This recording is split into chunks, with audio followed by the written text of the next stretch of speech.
Connais-tu le complot du cheval blanc? Le complot du cheval blanc est un événement marquant de l'histoire de la Côte d'Ivoire survenu en septembre 2000.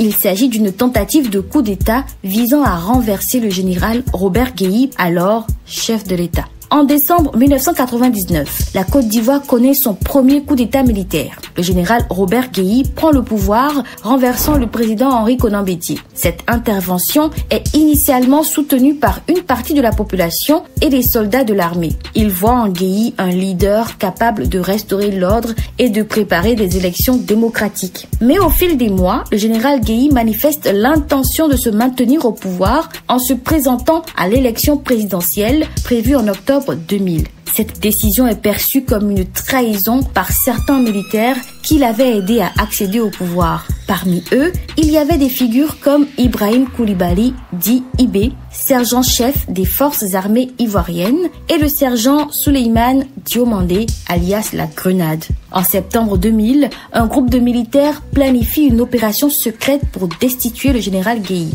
Cette opération est baptisée Complot du Cheval Blanc. Le nom fait référence à un symbole de pureté et de renouveau. Il reflétait leur désir de sauver le pays d'une dérive autoritaire. Malheureusement pour les conspirateurs, le complot est découvert avant sa mise en œuvre. Les autorités procèdent à l'arrestation de plusieurs militaires impliqués, dont les figures clés comme Isiaka Ouattara, alias Ouattao, Chérif Ousmane, Tuo Fosier, Oumar Diarra Soumba et Souleymane Diomandé. Ce dernier décède des suites de ses blessures, tandis que d'autres sont emprisonnés et subissent des tortures. L'échec du complot du cheval blanc entraîne une forte répression au sein de l'armée. Certains militaires arrêtés sont libérés après des périodes de détention et de torture, mais les séquelles physiques et psychologiques persistent. Par exemple, Isiaka Ouattara, alias Ouattao, a subi des tortures qui lui laisseront des séquelles physiques. Cet événement s'inscrit dans une série de tentatives de déstabilisation politique en Côte d'Ivoire